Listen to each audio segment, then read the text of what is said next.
Hi everyone, we are here with 3 hallways, 2 people, and 1 topic. Today the topic is reading, and I am so glad to have Miss Inman with us.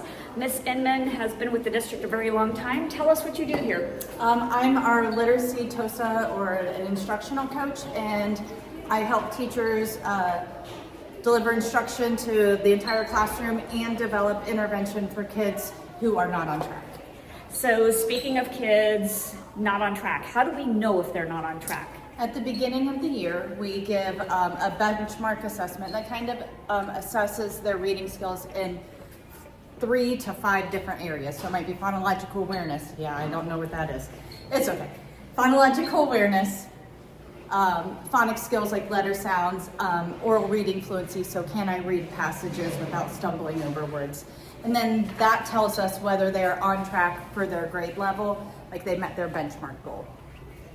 Awesome. So at parent-teacher conferences this fall, teachers talked with you, or should have talked with you, about whether or not your child was on track on that assessment or not on track for reading.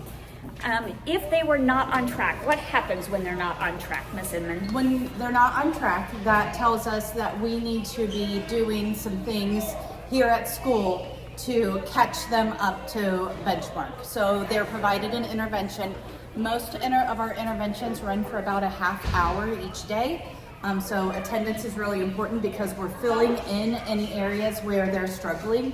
But also, like during that time, we are targeting instruction to exactly what your kids need. Mm-hmm. Yes. So what are they going to see coming home today if their child was not on track?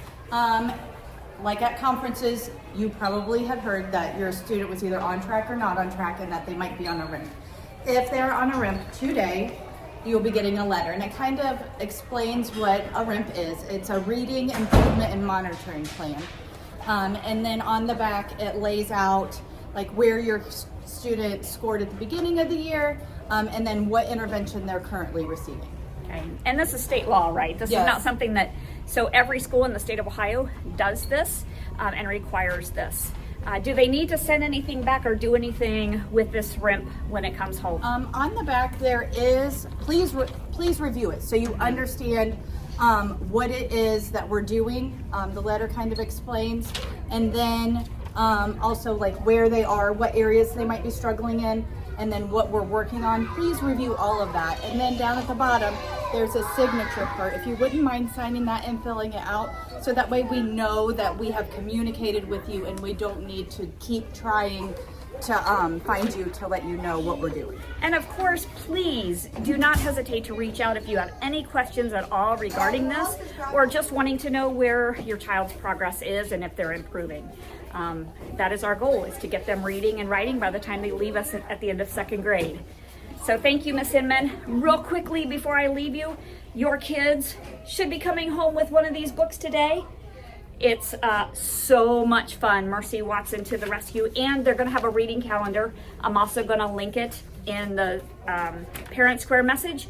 Check it out, read it together. That's the whole goal, is just to have fun with reading. So check it out, and we'll see everybody on Monday.